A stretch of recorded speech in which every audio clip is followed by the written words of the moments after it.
Podcast 6 of the Pelvis and Perineum series, the branches of the Internal Iliac Artery. This podcast is going to outline the branches of the Internal Iliac Artery within the pelvis. The Internal Iliac Artery is roughly 4 to 5 centimetres long and is formed at the bifurcation of the common iliac artery at the level of the intervertebral disc between L5 and S1. The internal artery enters the lesser pelvis alongside the sacroiliac joint and is completely retroperitoneal. It is the main artery to the pelvic viscera, and it also gives important branches that supply the gluteal and adductor regions of the leg and also the perineum. Now, many textbooks will describe the internal iliac into two divisions, an anterior and posterior division, as it enters the pelvis. This is really for convenience only, as in explaining the distribution of the branches, the anterior and posterior divisions are not normally seen as described. The branches of the internal iliac artery are highly variable, and they do not normally fall into this classification. The easiest way to learn and observe the branches of the internal iliac is to be familiar with the organs within the pelvis, and also appreciate that the internal iliac also supplies those three extra pelvic areas, the gluteal region, the adductor compartment, and the perineum. If you know the organs of the pelvis, then you're halfway there to knowing the arteries. So let's detail these branches. As the internal iliac artery enters the pelvis, it gives off numerous branches that extend anteriorly, and these will be classically known as the anterior division. The first of these is the umbilical artery, which runs along the lateral aspect of the pelvic wall. It heads towards the anterior abdominal wall. Once it reaches the anterior abdominal wall, it actually ascends towards the umbilicus, and this forms the medial umbilical ligament, or the medial umbilical fold. Obviously, at this point, the artery is obliterated, and is actually known as the obliterated umbilical artery.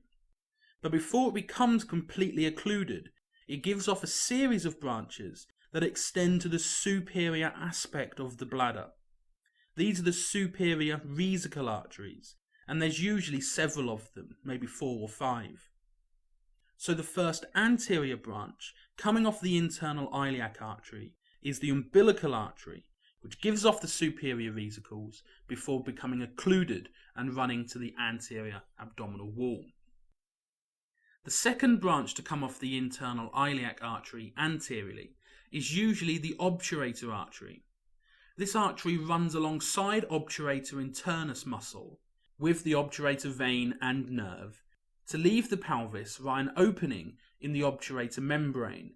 This is the obturator canal. As it exits the pelvis through the obturator canal, it enters the medial or the adductor compartment of the thigh, and it supplies the musculature within this region. Although the obturator artery usually comes from the internal iliac, in approximately 20% of people, the obturator artery emerges from the external iliac or the inferior epigastric arteries. Don't let this confuse you. If you can't locate the obturator artery in its normal position, then by finding the obturator canal, you'll usually see this artery piercing it, coming from either the external iliac or the inferior epigastric. It is surgically important to be aware of this artery, as when performing hernia repair, sometimes the mesh implanted to support the anterior abdominal wall is stapled into the position where this aberrant artery runs, usually alongside the superior pubic ramus. So returning to the internal iliac, the next anterior branch is the inferior vesical artery. This goes to supply the base of the bladder, the prostate gland, the seminal vesicle, and it sometimes gives off a small branch that runs alongside and supplies the vas deferens. In the female, the inferior vesical artery is replaced by the uterine artery, which obviously goes on to supply the uterus.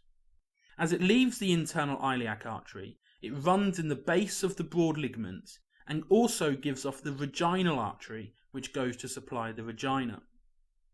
The uterine and vaginal arteries will go on to supply the uterus, the uterine tubes, the cervix, the vagina, and also the base of the bladder. So an important point to remember is that in the male there is the inferior vesicle, but in the female this is replaced by the uterine artery, and this artery also gives off the vaginal artery. The relations of the uterine artery are important in the female with regard to a hysterectomy. Running under the uterine artery is the ureter, and it is important that the surgeon can recognise this relationship to avoid clamping the ureter when the uterine artery is ligated and severed when removing the uterus. An easy way to remember this orientation is that water flows under the bridge, that being the ureter carrying urine or water is running underneath the uterine artery. If we return to the internal iliac, then it really terminates by bifurcating into two arteries, the middle rectal and the internal pudendal artery. The middle rectal artery runs towards the rectum and supplies the inferior portion of the rectum, anastomosing with both the superior and inferior rectal arteries. The other terminal branch is the internal pudendal artery, which is responsible for supplying the perineum. Due to the perineum being located inferior to the pelvic diaphragm or the pelvic floor muscles, the internal pudendal artery has to pass out of the pelvis in order to supply the structures within the perineum.